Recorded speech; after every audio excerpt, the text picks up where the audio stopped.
focus on you, people come and go. If you don't control your mind, someone else will. Sometimes, the things that break your heart end up fixing your vision. Loneliness is the price you pay when you start to improve yourself. Be proud. You survived the days you thought you couldn't. Not everyone will like you. That's life. Stop telling people everything. Most people don't care, and some secretly want you to fail.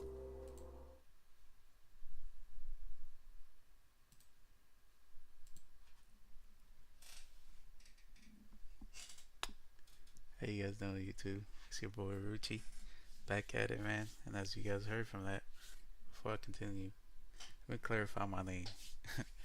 It's Ruchi. It's not no Ruckle. It's not Russell.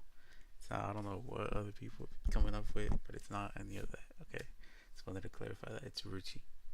But yeah. I mean, as you guys saw in my last video, if you guys tuned in, it wasn't really me talking much, but in this video I really wanted to pick you guys' brain, and you guys are probably wondering like why I'm here, why I'm sitting in front of this camera, like why is this guy here, who is this guy. You guys probably have so many questions on what I'm doing here or who I am, and hopefully this video kind of helps you guys, just give you guys like pick my brain a little bit, how I started, how I got here, and came across this video a week ago. Let's say a week ago. I wasn't planning on doing any of this. I'm gonna be honest. I wasn't planning on doing any of this, and look at me now. So I just want to pick you guys' brains a little bit and ask you guys, why do you think successful people are successful, and why are people that are homeless, why are they homeless? Why? Like, there's so many questions, right, that have to be answered. Why? Like, why are, why am I sitting here, in front of this camera? So, let me know in the comments the answer, and I already know the answer. Why people, I already know the answer, but I didn't know the answer a week ago. So hopefully it helps you guys out. And let's see. This is Dr. Bob, by the way. I came across this guy, Dr. Bob, man. This guy changed my life, man. So hopefully you guys change the way you guys, your mindset things.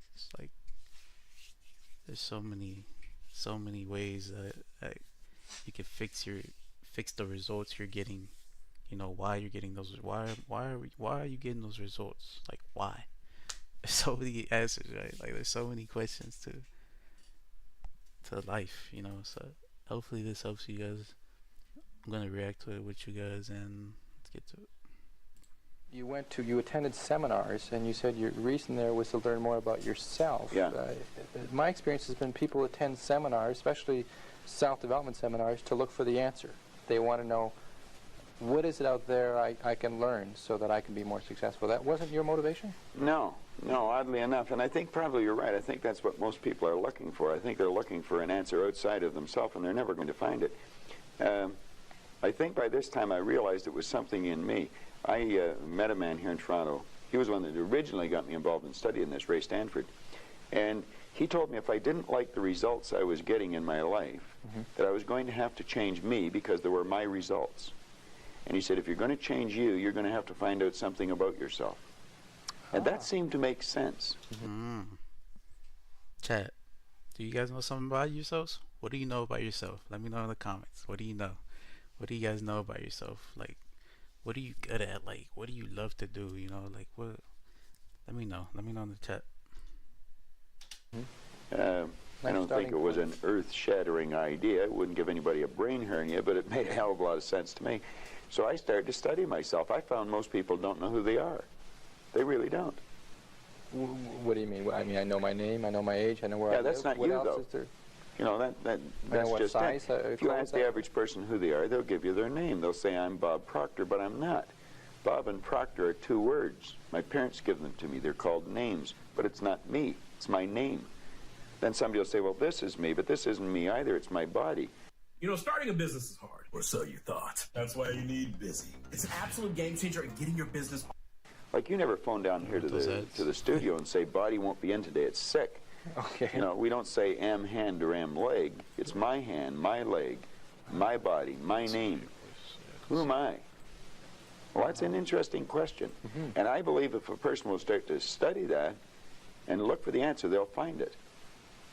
See, I think we live simultaneously on three planes of understanding. We're spiritual creatures, we have an intellect, and we live in physical bodies.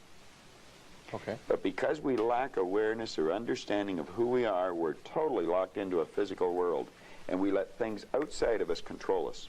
95% of the population are reacting to life. They're not really living at all. Okay. And would you call that one of the barriers to success? Oh, there's no question about it. I think there's two barriers. Success is a funny word. Nightingale had a great definition for it. He said a person's successful if they know where they are, and they know where they're going, and they're progressively moving in that direction. He said that success was the progressive realization of a worthy ideal. Anyone that has a goal and they're moving towards it, they're successful.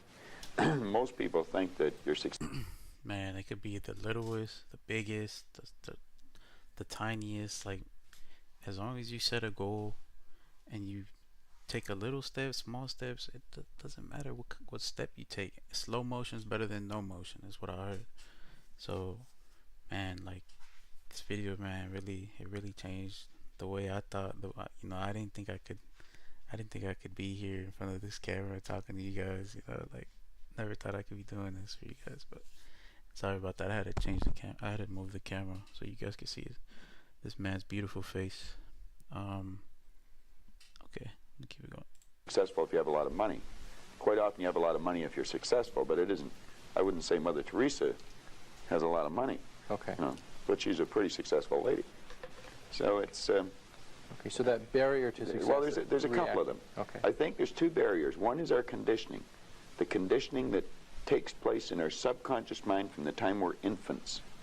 All we can do is act and talk like the people around us. That's why we learn the language we learned.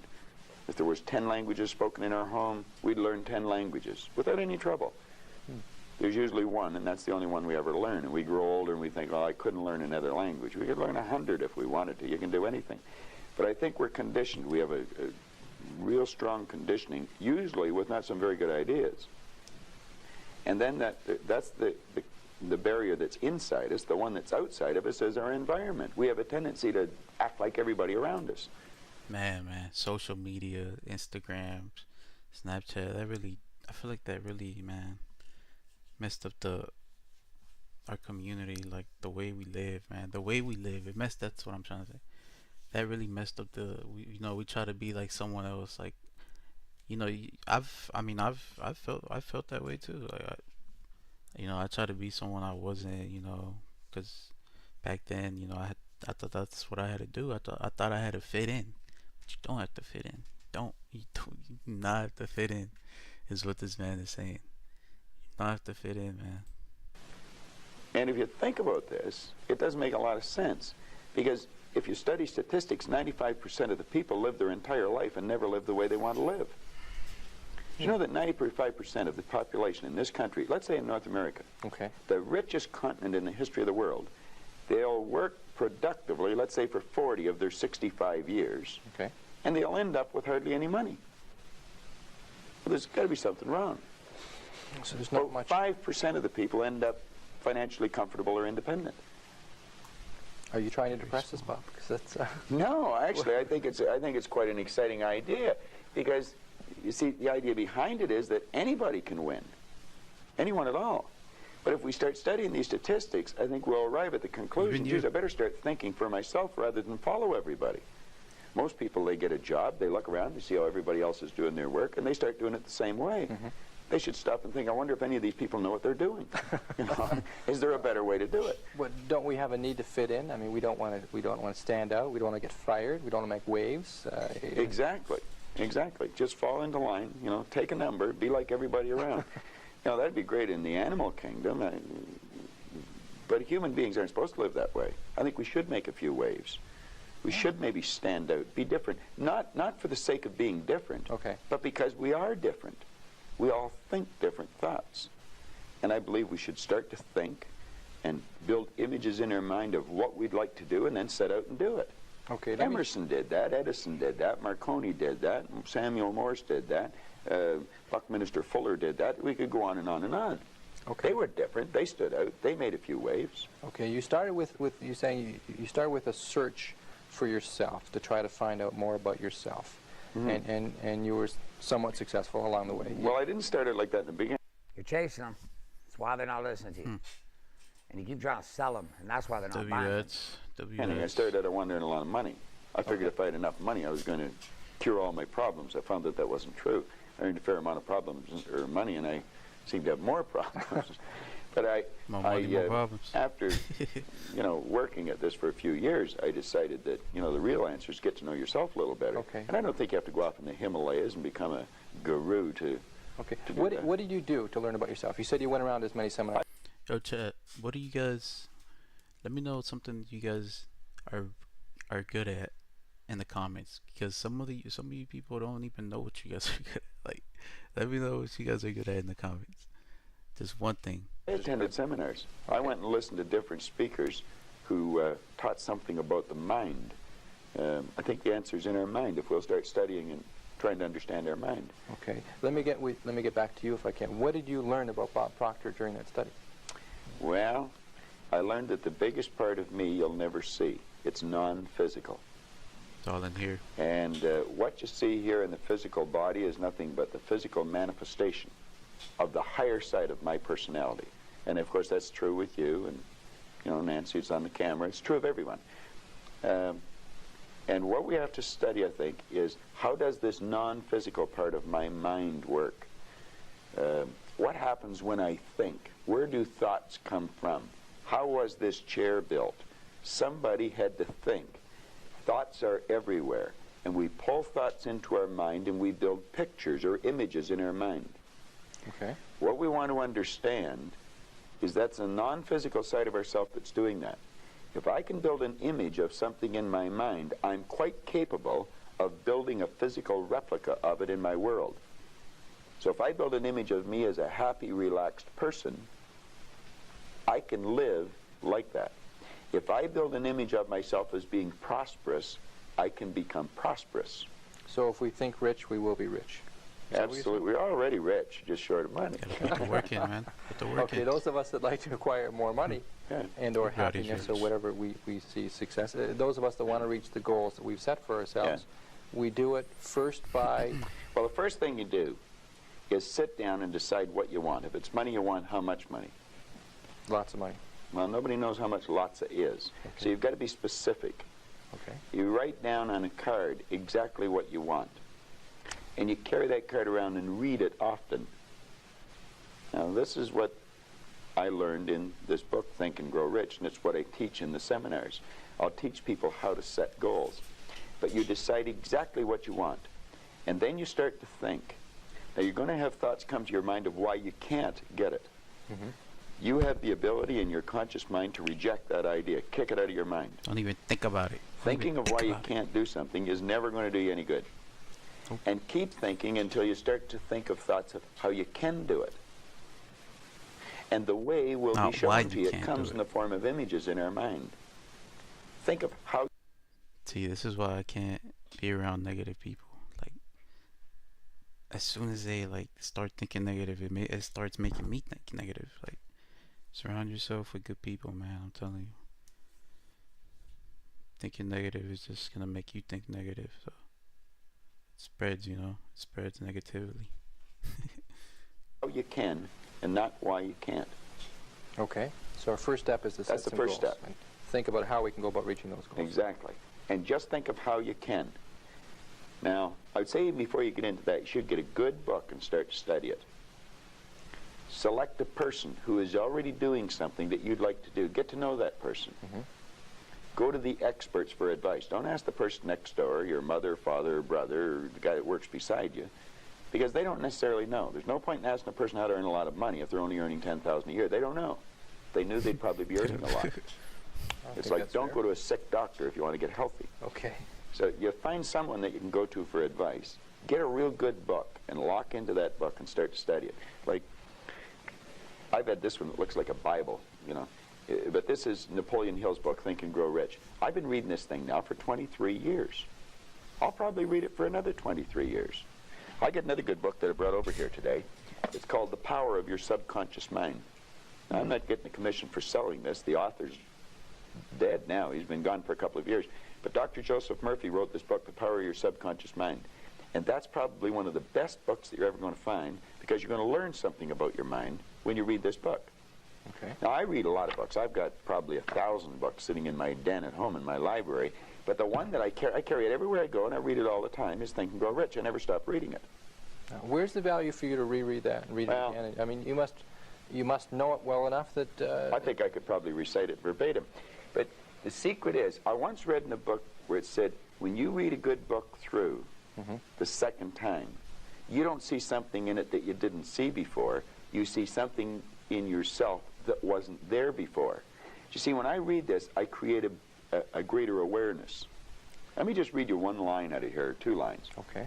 Hill said, the missing link in all systems of education known to civilization today may be found in the failure of educational institutions to teach students how to organize and use knowledge after they acquire it. He went on to say that we should understand the real meaning of the word educate. It's not going to a brick and mortar edifice for 25 years. Okay. That's gathering information. You'll probably develop your memory, but I would question how well you develop your mind. And I'm not against education, because I encourage my children to go to school, as we know it. Now, he said the word education comes from the word educo. And he says it's derived from the Latin word educo, meaning to induce, to draw out, or to develop from within. An educated person is not necessarily one who has an abundance. This is the moment. This is what we've come for. This is why we worked around the clock. Of general or specialized knowledge. An educated person is one who has so developed the faculties of their mind that they may acquire anything they want or its equivalent without violating the rights of others. An educated person is the one that knows how to go and get what they want out of life without being selfish. Of course. In sense, a researcher, somebody who knows what they're looking for and knows how to go about finding Well, I think we should forever be involved in research, because learning is a lifelong process. You never stop learning. Education means to draw out from within. We're drawing on an infinite source. We've got deep reservoirs of talent and ability within us. We can learn to do anything. We have phenomenal powers. If we used our body like we used our mind, we'd probably just move our little finger. Okay. We don't exercise No. That's crazy. But we're not taught to. That's crazy. Kids in school should be taught, before the school year ever starts, to sit down. They should be given a blank report card and get them to visualize the marks they want to get and write their own report card. I would have loved, man. I would have loved that. So when you go to school, you have to visualize you're getting A's, B's, A's, B's. And I would have loved. That would have probably made me a smarter kid, to be honest with you. This is before school starts. First week in school. And then the teacher should say, now, I want you just to concentrate on how to get that mark, and I don't want you to think of why you can't. And I want you to form the attitude that you're going to get it. Now, some people say that's not being realistic. That's being very realistic. That's following the success principles that go back 6,000 years in recorded history. That's how everything was accomplished. That's not engaging in fantasy thinking, in Hell, wishful no. thinking, in daydreaming No. we talk about. No. Well, that's where all greatness comes from. Greatness comes from fantasy.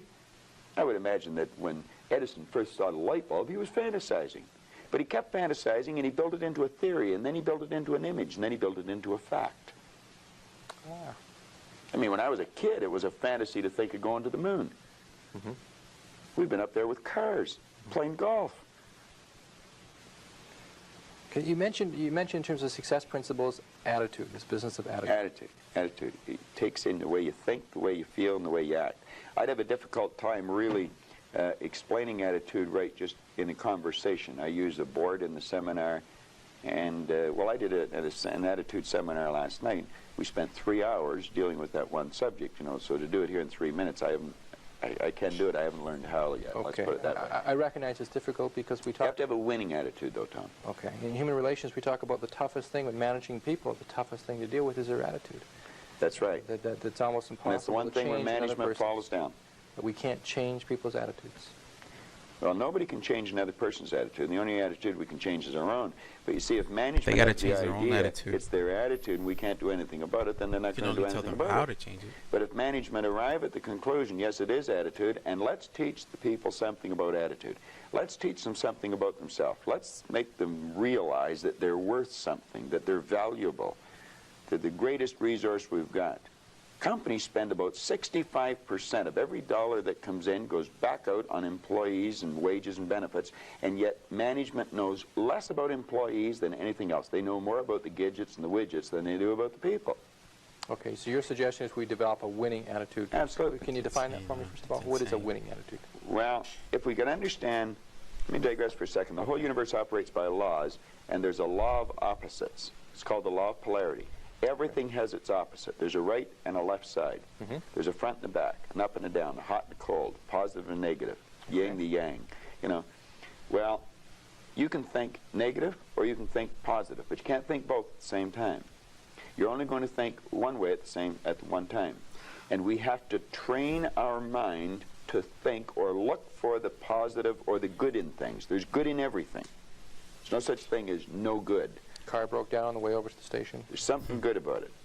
There's something good about it. Now, you may have to look to find out what it is. Okay. Yeah. But there's something good in everything. There has to be a positive and a negative for anything to exist. There's a law of gender that decrees that. Science understands it. It's taught in science. Okay. Well, once we understand that there's this law of opposites, there's negative thoughts or positive thoughts. As the thought energy flows into our mind, we decide what we're going to think. Person's out of work. They can decide to think I can't find a job, but they can decide to think I can. If they're thinking I'm going to find one, then they'll start attracting a train of thought to them, figuring out how to find it. You really have to understand how your conscious and your subconscious mind works in relation to your body or your physical world to understand attitude. Attitude should be taught as a subject in school ahead of reading, writing, arithmetic, or anything else. Because it's a person's attitude that's going to determine the marks they get. Okay, maybe part of attitude or related to attitude is this business of self-image, which you talked about. Yeah. Well, that would, like we were talking about success principles, and I was saying you got to get the winning attitude, you've got to set a goal. Then you have to work on self-image. Now, when we think, we build images in our mind. Imagine making $453,000 in a single month as an affiliate marketer without relying. Dr. Maxwell Maltz discovered the self-image concept as we know it today. In 1960, he was a plastic surgeon. And he realized he was operating on people. He may have removed a nasty scar from their face. And he noticed sometimes when he removed the scar or maybe did a nose job on them or something, there was a great psychological change took place in the person. Where they may have been introverted, they started to become very gregarious and outgoing. And he postulated that there must be two images that we have, an exterior image, and we also have an inner self-image. And he started to study this, and he wrote a magnificent book on it called Psycho-Cybernetics. And psycho-cybernetics, psycho being the mind, cybernetics being the science of control and communication. And he goes into this, and he explains how every one of us has an image in our mind of ourself, and it's called a self-image. Too many people don't know much about themselves, and so they don't have a very good image of themselves. And you'll often notice that people will shy away from you. They won't look you in the eye. They'll look down or look up. They'll never try to do anything of any great consequence because they don't think they can. They have a poor self-image. Okay. Part of that is because through school we're told about what we don't do well. We failed here, we had low grades, or that we could only be part got of it. 60% Yeah. or whatever. Yeah, I think kids I think that make fun of you. I think there's been a great disservice done with the IQ test in that respect when you're bringing out school. Binet, the Frenchman back around the turn of the century, invented the IQ test, and then we brought it over from Stanford over here, and we'll test a person's intellect and then we'll brand them good, bad, smart, not. And that's not true. We can change IQs by changing self-images. But yes, if we're told we're not very good, you're just like your dad, you know, you're a bum, you're never going to do well, you didn't go to school, you can't win. Okay. Well, that's all that's all false.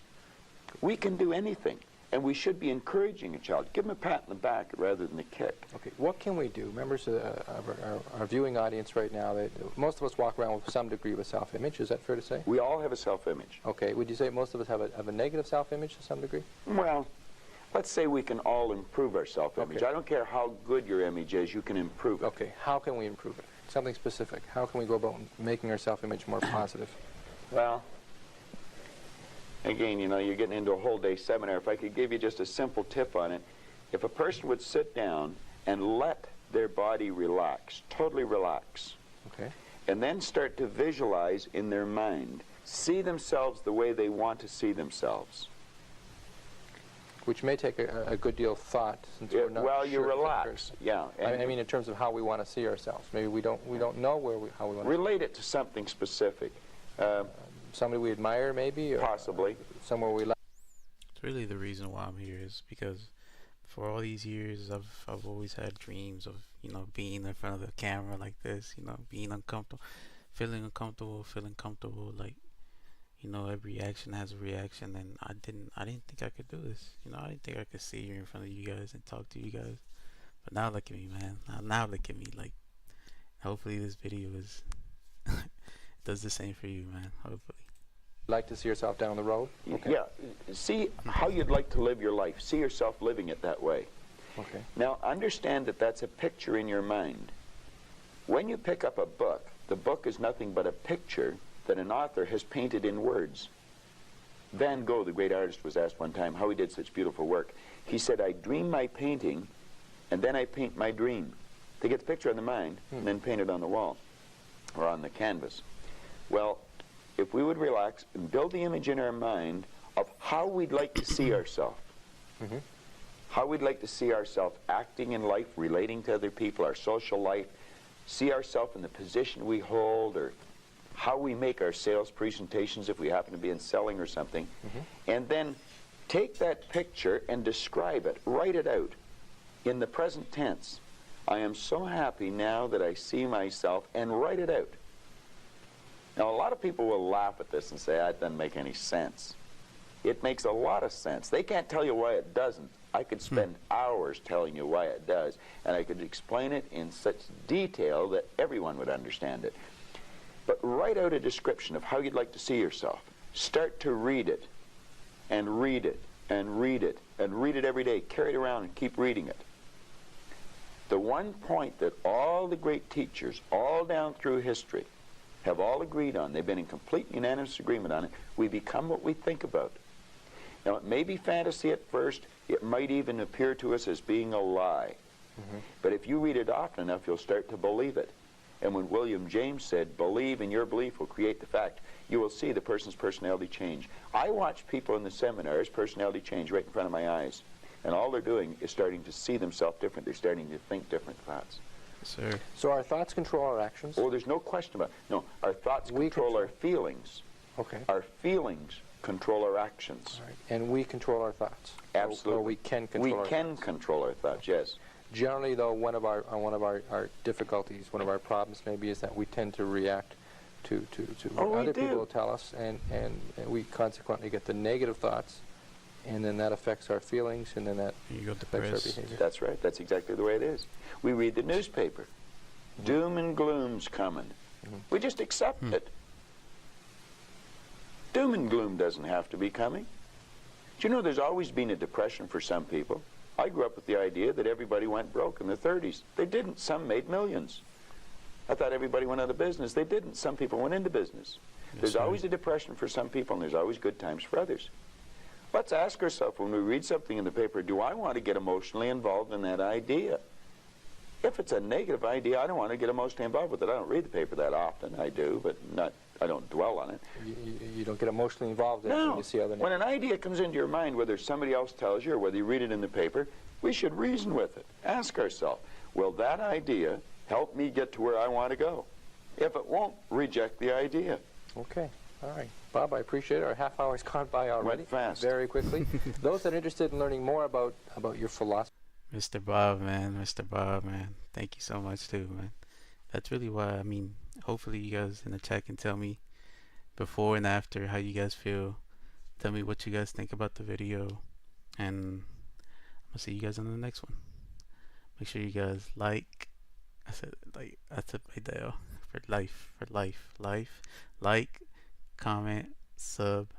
See you guys on the next one. Alright? Peace. Love.